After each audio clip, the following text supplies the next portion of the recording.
Hello అండి, welcome to వరూస్ kitchen. ఈరోజు మన వీడియోలో సగ్గుబియ్యం వడియాలు ఎలా పెట్టుకోవాలో చూసేద్దాం. ఈ సగ్గుబియ్యం వడియాలు పెట్టుకోవడానికి ముందుగా 1/2 kg లావు సగ్గుబియ్యాన్ని ఒక గిన్నెలోకి తీసుకొని అందులోకి వాటర్ వేసి ఒకసారి బాగా వాష్ చేసుకోండి. సగ్గుబియ్యం మునిగే వరకు వాటర్ పోసుకొని 2 గంటల పాటు నానబెట్టుకోండి. సగ్గుబియ్యం నానాక సగ్గుబియ్యంలో ఉన్న వాటర్ని వంపేసుకొని పక్కన పెట్టుకోండి. ఇప్పుడు స్టవ్ ఆన్ చేసి ఒక వెడల్పాటి గిన్నెని పెట్టుకొని 1/2 kg సగ్గుబియ్యంకి 2 లీటర్ల వాటర్ వేసుకోండి.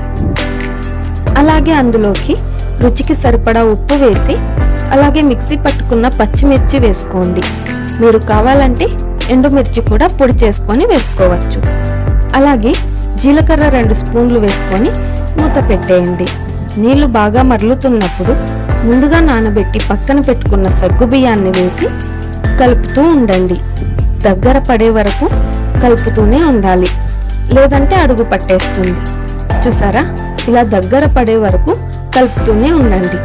ఇలా దగ్గర పడ్డాక స్టవ్ ఆఫ్ చేసి కొద్దిసేపు చల్లారనివ్వండి. ఇప్పుడు ఎండలో ఒక కవర్ వేసుకొని మీరు కావాలంటే కాటన్ క్లాత్ కూడా వేసుకోవచ్చు. ఈ కవర్ పైన ఇలా వడియాలు లాగా వేసుకొని బాగా ఎండనివ్వండి.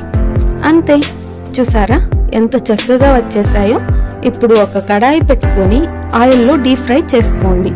సంవత్సరం అంతా నిల్వ ఉంటాయి.